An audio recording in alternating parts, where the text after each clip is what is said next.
नमस्कार विद्यार्थ्यांनो, मी डॉक्टर गणेश शिंदे आपलं सर्वांचं करिअर ऑर्बिट अकॅडमीच्या या व्हिडिओमध्ये स्वागत करतो. आजचा व्हिडिओ हा महत्त्वाचा आहे, कारण की आपण राज्यसेवा जी की राजपत्रित गट अ ची आहे, याचा अभ्यासक्रम, पूर्व परीक्षेचा अभ्यासक्रम आपण बघणार आहोत. या परीक्षेमध्ये आपण अभ्यास करत असताना सुरुवातीला सगळ्यात महत्त्वाचं सेगमेंट म्हणजे काय? अभ्यासक्रम माहिती असणं गरजेचं आहे. मग हा अभ्यासक्रम आपण आजच्या ह्या व्हिडिओमध्ये कव्हर करणार आहोत. जर तुम्ही चॅनल नवीन असाल तर सबस्क्राईब करायचंय, लाईक करायचंय आणि बेल आयकॉन ऑन करायची आहे. ठीक आहे. यामध्ये बघा, राज्यसेवा आणि UPSC या दोन परीक्षांचा जो सिलेबस दिला गेलेला आहे आयोगामार्फत, या दोन्ही सिलेबस हा जवळ-जवळ 99% हा सेम आहे. 1% चा फरक आहे. तो फक्त काय, महाराष्ट्र लोकसेवा आयोग म्हणजे MPSCच्या राजपत्रित परीक्षेमध्ये महाराष्ट्राचा विशेष संदर्भामध्ये अभ्यास करण्याच्या सूचना या अभ्यासक्रमामध्ये दिल्या गेलेल्या आहेत. त्यामुळे ही परीक्षा आपल्याला या परीक्षेमध्ये अभ्यासक्रमामध्ये महाराष्ट्राचा आपल्याला अतिरिक्त अभ्यास हा करावा लागतो. तर UPSCमध्ये अभ्यास करत असताना त्यांनी महाराष्ट्र सोडून इथं जो आहे संपूर्ण भारत याला वेटेज हे समान स्तरावरती दिल्याचं आपल्याला दिसून येतं. यामध्ये राज्यसेवेचा अभ्यास करत असताना आपल्याला मुख्यतः 3 टप्प्यामधून जावं लागतं. पूर्व परीक्षा, मुख्य परीक्षा आणि मुलाखत. या 3 टप्प्यातनं आपल्या अभ्यासाला सुरुवात होत असते. त्यामुळे त्यातला पहिला आणि महत्त्वाचा टप्पा पूर्व परीक्षेचा आपण यामध्ये अभ्यास करणार आहोत. ओके.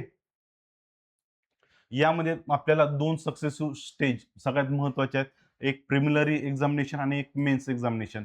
पूर्व परीक्षा आणि मेन्स मुख्य परीक्षा. यामध्ये पूर्व परीक्षा जी आहे, ही पूर्व परीक्षा मुख्यतः ऑब्जेक्टिव्ह पद्धतीमध्ये घेतली जाते. ऑब्जेक्टिव्ह पद्धतीमध्ये घेतली जाते म्हणजे काय? यामध्ये एका प्रश्नाला तुम्हाला 4 ऑप्शन हे दिले जातात. यामध्ये मुख्यतः 2 पेपर पडतात. एक पडतो GS, त्याला जनरल स्टडीज असं म्हटलं जातं. GS पेपर 1 असं म्हटलं जातं. याला 100 प्रश्न असतात. प्रत्येकी 2 mark is equal to 200 mark, 200 mark. आणि त्यामध्ये CSAT नावाचा, CSAT civil civil services aptitude test म्हणून ओळखलं जातं. यामध्ये 80 प्रश्न असतात. प्रत्येक प्रश्न 2.5 मार्काला इज इक्वल टू 200 मार्क.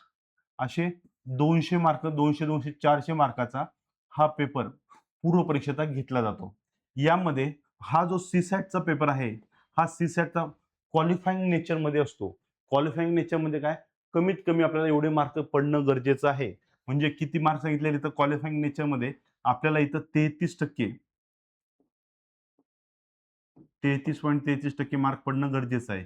म्हणजेच या 200 पैकी आपल्याला 67 मार्क जर आपल्याला ह्या परीक्षेमध्ये पडत असेल, 67 म्हणण्यापेक्षा 66.66 एवढे मार्क पडत असतील, तर आपण काय होतंय, आपला पहिला पेपर जो आहे तो इव्हॅल्युएट केला जातो. म्हणजे त्याला मोजलं जातं. ते जे काउंटिंग केलं त्यानुसार आपली मेरिट ही लागते. मेरिट या पेपरनुसार लागते. पण कमीत कमी एवढे मार्क जर तुम्हाला नसेल, तर तुमचं मेरिट इथं 200 पैकी आउट ऑफ असले, तरी फायदा नाही. कारण तुम्ही यामध्ये क्वालिफाय होत नाही.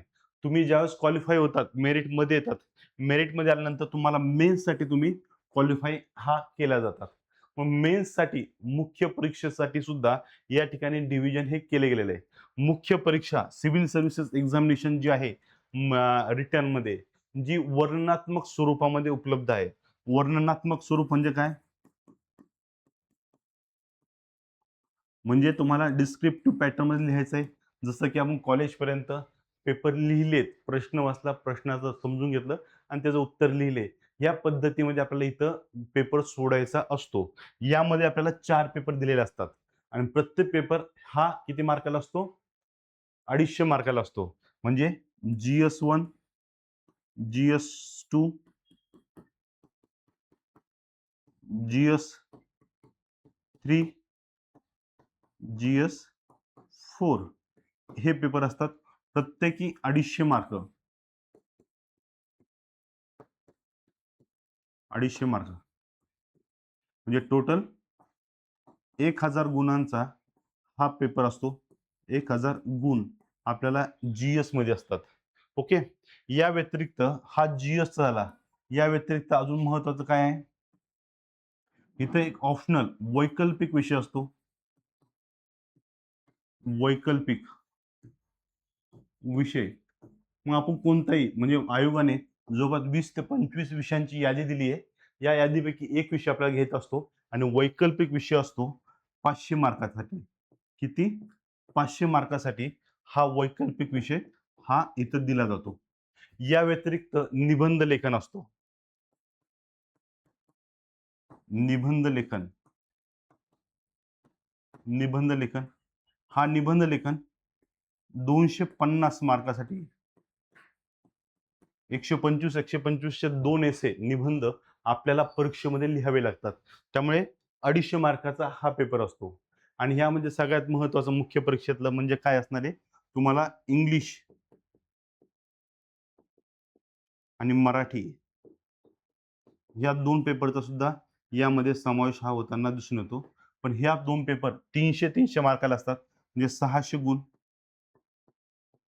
हे सुद्धा काय असतात? तुमचे क्वालिफाइंग क्वालिफाइंग स्वरूपामध्ये असतात आणि क्वालिफाइंग स्वरूपामध्ये असतात म्हणजे काय? तुम्हाला प्रत्येक पेपरमध्ये कमीत कमी म्हणजे 25 ते 30% मार्क हे कंपल्सरी घेणं गरजेचं आहे. म्हणजे 75 मार्क तुम्हाला प्रत्येकी घेणं गरजेचं आहे. जर तुम्ही इथं क्वालिफाय होत नसाल, 25% इथं मार्क पडत नसाल, तर तुमचा इकडं जे काही अभ्यास आहे सगळा पाण्यात जाईल. कारण की हे पेपर काय इव्हॅल्युएट होत नाही. त्यामुळे तुम्हाला इथे सुद्धा इंग्लिश आणि मराठी हे काय कमीत कमी क्वालिफाइंग नेचरमध्ये असतात. यामध्ये घटक सोपे असतात. एक तर अनसीन पॅसेज असतो. त्यानंतर तुम्हाला एसे रायटिंग असते. सारांश लेखन असतं म्हणजे समरी रायटिंग असते. यात आणि ग्रामर असतं. हे 4 ते 5 घटक यामध्ये असतात. एसेला 75 मार्क असतात. समरी रायटिंगला 50 मार्क असतात. ग्रामर 50 मार्काचं असतं. म्हणजे एवढ्या सोप्या स्वरूपामध्ये हा घटक असतो. तुम्हाला सहजरित्या या ठिकाणी क्वालिफाइंग मार्क तुम्हाला इथे मिळू शकतात. तरीसुद्धा हल्ली काय असतंय मुलांना आधीच्या काळामध्ये इंग्रजी विषयाची भीती असायची. इंग्रजीमध्ये एसे लिहिणं, लेटर लिहिणं, समरी रायटिंग करणं, ट्रान्सलेशन करणं, ग्रामर याची भीती असते आणि त्यामुळे मुलं त्या भीतीमुळे त्यांचा हा विषय क्लिअर होत नव्हता. पण आता मराठी तुमची मदर टंग जी असते त्या संदर्भामध्ये मुलांना अडचणी येताना दिसून येतात. असो, हे महत्त्वाचं नाही.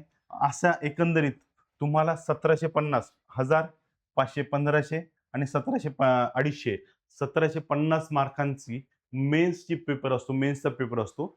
1750 पैकी जे मेरिट लिस्ट जी लागते त्यामध्ये जे क्वालिफाय होतात त्यांना काय इंटरव्ह्यूसाठी बोलावलं जातं. त्यासाठी जातात इंटरव्ह्यूसाठी बोलवलं जातात आणि एकास 3 या रेशोमध्ये एम-पी-एस-सीमध्ये विद्यार्थ्यांना हे निवडलं जातं. ओके. आणि पूर्वमधून मुख्यमध्ये येत असताना सुद्धा रेशो हा जवळपास एकास 13 किंवा एकास 15 किंवा एकास 16 हा रेशो सुद्धा इथं फॉलो करताना आपल्याला दिसून येतो. त्यामुळे ह्या सगळ्या गोष्टी काय पूर्व परीक्षा, मुख्य परीक्षा आणि मुलाखत या तिन्ही संदर्भामध्ये आपल्याला ह्या बाबी समजून येतात.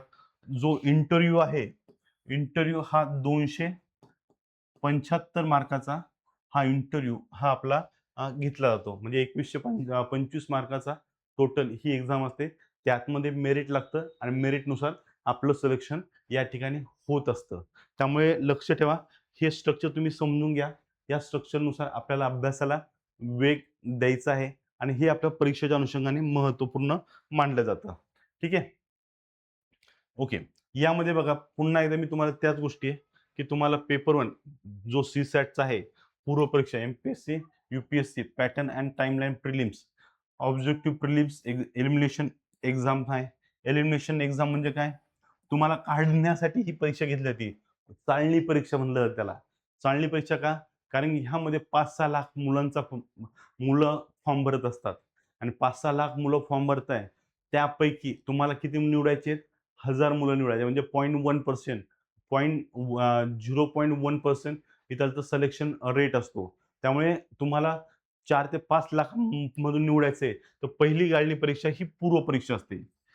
यू-पी-एस-सीसाठी. एम-पी-एस-सीमध्ये सुद्धा सेम 1.5 ते 2 लाख मुलं या परीक्षेसाठी फॉर्म भरतात आणि ह्यासाठी जागा असतात जवळपास 200, 300, 500 पर्यंत जागा ह्या दरवर्षी विचारल्या जातात. मग ह्या एवढ्या जागा असताना मग तुम्हाला जी चाळणी केली जाते, एलिमिनेशन मेथडनुसार ही चाळणी केली जाते आणि एकास 16 किंवा एकास 13 या रेशोने मुलांची निवड मुख्य परीक्षेसाठी केली जाते. एका पदासाठी 16 जण म्हणजे किती जास्तीत जास्त 10 ते 12,000 मुलांची मुख्य परीक्षेसाठी निवड ही केली जाते. बाकीचे पावणे 2 लाख मुलं या प्रक्रियेतनं पास हे ठरले जातात. ओके. त्यामुळे एलिमिनेशन पद्धत ही चाळणी परीक्षा महत्त्वाची असणार आहे. यामध्ये जे क्वालिफाईड होतात ते मेन्स रिटन एक्झामसाठी जातात आणि prelims mark not counted for the final merit आणि पूर्व परीक्षेचे मार्किंग जे असते तुम्हाला फक्त पूर्व परीक्षेत मुख्य परीक्षेत ढकलण्यासाठी असते. बाकी याच्या व्यतिरिक्त याचा उपयोग होत नाही. फायनल लिस्टमध्ये सुद्धा याचा समावेश हा केला जात नाही. ओके. त्यानंतर बघा पेपर 1 जनरल स्टडीजचा आहे आणि पेपर 2 सी सॅटचा पेपर इथं मानला जातो. ओके. ड्युरेशन 2 तासाचा, टोटल मार्क 200, प्रश्न 100. ओके. या ठिकाणी निगेटिव्ह मार्किंग जी आहे ती असते. निगेटिव्ह मार्किंग इथे 1/3 म्हणजे 1/3 प्रत्येक 3 प्रश्नामागं UPSC मध्ये 1/3 आहे आणि MPSC मध्ये जर तुम्ही गेलात तर MPSC मध्ये 1/4 निगेटिव्ह मार्किंग असतं आपल्याला दिसून येतं. म्हणजे MPSC मध्ये 4 प्रश्नामागे 1 मार्क तुमचा मायनस होतो. जर 4 प्रश्न तुमचे चुकलेत तर बरोबर आलेल्या मार्क प्रश्नापैकी 1 प्रश्नाचे मार्क मायनस हे केले जातात. ओके. आणि ह्यामध्ये कट ऑफ जो असतो तो तुम्हाला GS नुसार लागत असतो. सगळ्यात महत्त्वाचं आहे. आणि ह्यामध्ये बघा सी-सॅट मध्ये ऑब्जेक्टिव्ह पेपर असतो. 2 तासाचा वेळ या ठिकाणी सुद्धा 2 तास असतात. या ठिकाणी सुद्धा 200 मार्क आहेत. 80 प्रश्न या ठिकाणी दिले गेलेले आहेत. या ठिकाणी UPSCसाठी 1/3 मार्क आहे आणि 1/4 जे आहे MPSCसाठी इथं दिले जातात. आणि 33% मार्क हे काय क्वालिफाईंग नेचरमध्ये असतात. हे तुम्हाला आधीही सांगितलं. इथं सुद्धा तुम्हाला स्पष्टपणे ह्या गोष्टी सांगितलेल्या आहेत. मग आता हे 2 विषय काय आहे? ह्या 2 विषयांच्या संदर्भामध्ये आपण डिटेलमध्ये आजच्या लेक्चरमध्ये बघणार आहोत. ओके. यामध्ये बघा प्रिलिम्स पूर्व परीक्षा. प्रिलिम्स म्हणजे काय? पूर्व परीक्षा. राज्यसेवेची पूर्व परीक्षा असेल किंवा UPSC पूर्व परीक्षा GS फर्स्ट पेपर चा यामध्ये समावेश हा केला जातो. यामध्ये पहिला सिलेबसमधून पहिला टॉपिक दिलाय चालू घडामोडीचा समावेश हा केलेला आहे. यामध्ये राष्ट्रीय व आंतरराष्ट्रीय महत्त्वाच्या चालू घडामोडीचा संबंध यामध्ये मेन्शन केलेला आहे. ओके. राष्ट्रीय व आंतरराष्ट्रीय घडामोडी याचा समावेश असणार आहे. प्लस यामध्ये राज्य MP साठी राज्य किंवा महाराष्ट्र विशेष संदर्भ असा संदर्भ यामध्ये समाविष्ट केलेला असतो. त्यामुळे करंटचा जो घटक आहे त्यामध्ये राज्य, राष्ट्रीय व आंतरराष्ट्रीय महत्त्वाच्या चालू घडामोडींचा यामध्ये समावेश असल्याचं आपल्याला दिसून येतो. हा महत्त्वाचा भाग झाला. त्यानंतर दुसरा सगळ्यात महत्त्वाचा घटक आहे तो म्हणजे इतिहास. भारताचा इतिहास आणि भारतीय राष्ट्रीय चळवळ असा इथं मेन्शन केलेला आहे. भारताचा इतिहास म्हटलं की इथं काय येतंय प्राचीन, मध्ययुग, त्यानंतर राष्ट्रीय चळवळ म्हणजे आधुनिक भारत या सगळ्यांचा यामध्ये समावेश हा केला जातो. राष्ट्रीय चळवळ म्हटली की काय 1885 पासून ते 1947 पर्यंतचा कालखंड आहे. पण प्राचीन, मध्ययुगीन, आधुनिक भारत याचा संबंध हा भारताचा इतिहास याच्याशी असणार आहे. ओके. हा म्हटलं तर तुम्हाला एवढे सगळे घटक यामध्ये समाविष्ट होताना दिसून येतील. या व्यतिरिक्त MPSC मध्ये विशेष संदर्भ महाराष्ट्र असं इथं मेन्शन केलेलं असतं. त्यामुळे महाराष्ट्राच्या विशेष संदर्भात आपल्याला अभ्यास करावा लागतो. असा हा दुसरा टॉपिक आहे ज्यामध्ये आपल्याला इत्थंभूत स्वरूपामध्ये इतिहासाचं वाचन हे करावं लागतं. दुसरा घटक आहे भूगोल. भूगोलामध्ये भारत आणि जगाचा भूगोल असा समावेश आहे आणि भारताचा आणि जगाचा भौतिक, सामाजिक, आर्थिक भूगोल याचा समावेश हा केला गेलेला आहे. या व्यतिरिक्त भारत, जगाचा आणि महाराष्ट्राचा भौतिक, सामाजिक आणि आर्थिक भूगोल हा सुद्धा आपल्याला बघायचा असतो. म्हणजे इथं सुद्धा काय महाराष्ट्र जो आहे इथं ऍड राहणार आहे. महाराष्ट्राचा, भारताचा आणि जगाचा भौगोलिक, सामाजिक, आर्थिक भूगोल हा महत्त्वपूर्ण असणार आहे. यावरती आपल्याला अभ्यास हा करावा लागतो. ओके. त्यानंतर राज्यशास्त्र आणि शासन या संदर्भातला प्रश्न आहे. राज्य शासन आणि शासन, भारतीय राज्य व्यवस्था आणि शासन, संविधान, राजकीय व्यवस्था, पंचायत राज, सार्वजनिक धोरण, हक्काचे मुद्दे म्हणजे अधिकारविषयक मुद्दे आणि विधानसभा म्हणजे राज्य विधिमंडळ याचा समावेश हा या कशामध्ये राज्यशास्त्र या घटकामध्ये हा समावेश हा केला जातो. म्हणजे हे 3 ते 4 घटक महत्त्वाचे मानले जातात. चालू घडामोडी, इतिहास, भूगोल आणि इंडियन पॉलिटी या 4 घटकांचा समावेश होतो आपल्या या पूर्व परीक्षा सिलेबसमध्ये. यानंतर इकॉनॉमीच्या पॉइंट ऑफ व्ह्यूने आर्थिक आणि सामाजिक विकास याचा समावेश आहे. आर्थिक व सामाजिक विकासाअंतर्गत शाश्वत विकास, दारिद्र्य सर्वसमावेशकता, लोकसंख्याशास्त्र, सामाजिक क्षेत्राचे उपक्रम इत्यादींचा समावेश यामध्ये केला जातो. आणि इथं सुद्धा महत्त्वाचं काय, एमपीएससीच्या पॉईंट ऑफ व्ह्यू विचार करताय तर महाराष्ट्राची संबंधित आर्थिक विकासाची जी गणित आहेत ती गणित सुद्धा आपल्याला यामध्ये कव्हर करावी लागतात. हा महत्त्वाचा सेगमेंट आहे, लक्षात ठेवा. यानंतर बघा पर्यावरण, 6वा टॉपिक आहे पर्यावरण आणि हवामान बदल. पर्यावरणीय परिसंस्था, जैवविविधता, हवामान बदल यावरील सामान्य समस्या ज्यासाठी कोणत्याही विशेष तज्ञाची आवश्यकता नाही. म्हणजे आपलं बेसिक नॉलेज हे पर्यावरणाच्या परिसंस्थेविषयी माहीत असणं गरजेचं आहे, जैवविविधतेसंदर्भात माहीत असणं गरजेचं आहे आणि हवामान बदल याविषयी सुद्धा आपल्याला माहिती असणं गरजेचं आहे आणि यानुसार आपल्याला हा पर्यावरणाचा विषय कव्हर करायचा असतो. यानंतर सामान्य विज्ञान सगळ्यात महत्त्वाचा टॉपिक आहे सामान्य विज्ञान. सामान्य विज्ञान हा मुख्यतः आपल्याला 3 घटकात डिवाइड होतो. एक बायो, दुसरा केमिस्ट्री आणि तिसरा फिजिक्स. हे तिन्ही घटक आपल्याला कव्हर करणं गरजेचं असतात आणि ह्या तिन्ही घटकांना कव्हर करण्याचा संदर्भ सुद्धा खूप नॉर्मल आहे. तो म्हणजे स्टेट बोर्डचे 8वी ते 10वीचे पुस्तकं जर तुम्ही कव्हर करत असाल तर या पूर्व परीक्षेला तुम्हाला नक्कीच याचा फायदा होताना दिसून येतो. ठीक आहे, हा झाला सिलेबस झाला पूर्व परीक्षेचा जीएस सामान्य पेपर 1 चा हा सिलेबस झाला. त्यानंतर बघा पूर्व परीक्षा सीसॅट. या पूर्व परीक्षा सीसॅटच्या संदर्भामध्ये आपल्याला महत्त्वपूर्ण बाबी समजून घ्यायच्या आहेत. सीसॅटचा जो पेपर आहे क्वालिफाईंग नेचरमध्ये, क्वालिफाईंग नेचर म्हणजे 80 प्रश्न येत आहे. 80 प्रश्नाला प्रत्येक प्रश्नाला 2.5 मार्क आहे. असे 200 मार्क येत आहे. क्वालिफाईंग नेचरमध्ये काय म्हणलोय आपण 33% मार्क येत असणं गरजेचं आहे. मस्ट आहे हे मार्क. म्हणजेच मार्काच्या स्वरूपाने 66.66 किंवा 67 मार्क म्हणजे राउंड फिगर विचार केला तर 67 मार्क आपल्याला ह्या पेपरमध्ये पडणं गरजेचं आहे. राज्यसेवेमध्ये म्हणजे एमपीएससी मध्ये सीसॅटचा पेपर असेल आणि यूपीएससी मध्ये सीसॅटचा पेपर यामध्ये जमीन आसमानाचा फरक असतो. यूपीएससी मध्ये 2 तासामध्ये सीसॅटचा पेपर कव्हर करणं हे अक्षरशः रडकुंडीला आणण्याचं काम असतं सीसॅटमध्ये. कारण यूपीएससी म्हणजे सीसॅट हा डिफिकल्ट लेवल बऱ्यापैकी चांगली असते आणि लेंदी पॅसेज यामध्ये समाविष्ट असतात. या राज्यसेवेमध्ये या उलट असतं. तुम्हाला राज्यसेवेमध्ये कमीत कमी प्रश्न समजतात आणि पॅसेजमधनं तुम्ही उत्तरापर्यंत पोहोचतात. 2 तास तुम्हाला या पेपरसाठी राज्यसेवेमध्ये कमीत कमी पुरतात. ओके. त्यामुळे क्वालिफाईंग नेचर जो आहे त्याचा राज्यसेवेमध्ये पूर्णत्वास जातो. मात्र यूपीएससी मध्ये या ठिकाणी फाईट ही करावी लागताना आपल्याला दिसते. याचा सिलेबस बघत असताना सिलेबसचा पहिला टॉपिक काय कॉम्प्रिहेन्शन म्हणजे आकलन क्षमता. या कॉम्प्रिहेन्शन म्हणजे पॅसेजमधनं आपली आकलन क्षमता शोधली जाते. तुम्ही किती वाचताय, किती समजतंय आणि उत्तरापर्यंत पोहोचण्याची कला यातनं आपल्याला समजून येते. त्यानंतर interpersonal skill including the communication skill म्हणजे संवाद कौशल्यासहित आंतरव्यक्ती कौशल्य यावरती भर या मुख्यतः दिली जाते.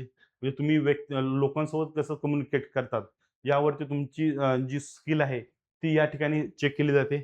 यानंतर logical reasoning and analytical ability तार्किक व विश्लेषण क्षमता याचा समावेश यामध्ये केला जातो. त्यानंतर discussion making and problem solving निर्णय निर्धारण आणि समस्याचे निराकरण हा एक महत्त्वाचा सेगमेंट आहे. यूपीएससीच्या आणि एमपीएससीच्या प्रारंभिक ज्यावेळेस सीसॅट लागू झाला त्यावेळेस ते पेपर बघितले तर आपल्याला दिसून येईल सुरुवातीचे 3-4 वर्षामध्ये यांनी काय केलं होतं डिसिजन मेकिंगचे काय काही प्रश्न शेवटचे 5 प्रश्न म्हणून ऍड केले होते आणि त्याला निगेटिव्ह मार्किंग टाळली होती. प्रत्येकाच्या उत्तरानुसार काही काही मार्क या ठिकाणी पडणं अपेक्षित होतं. ते पडत होते. ओके. त्यानंतर जनरल मेंटल एबिलिटी, सामान्य बौद्धिक क्षमता कौशल्य याचा समावेश असणार आहे. त्यानंतर बेसिक न्यूमरसी याचा समावेश आहे. Numbers and their relations, order and magnitude, हे क्लास 10च्या लेव्हलचा डाटा इंटरप्रिटेशनचा समावेश असेल. Chart, graph, tables, data sufficiency हा जो आहे 10वीच्या लेव्हलचा यामध्ये समावेश असणार आहे. म्हणजेच काय, मूलभूत अंकगणित, अंक आणि त्यांचे संबंध, महत्तेचे क्रम 10वीच्या स्तरावरचा, त्यानंतर माहितीचे अर्थबोधन करण्यासाठी तक्ते दिले असतील. त्यामध्ये आलेख, तालिका, माहितीचे पर्याप्तता यावरती आधारित प्रश्न आपल्याला मुख्यतः विचारले जातात. आणि शेवटचा सगळ्यात महत्त्वाचा, मराठी आणि इंग्लिश लँग्वेज कॉम्प्रिहेन्शन स्किल 10वी आणि 12वी लेव्हलची असणार आहे. यामध्ये मराठी आणि इंग्रजी भाषिक आकलन कौशल्य हे या ठिकाणी काय केले जातं, तपासले जातात.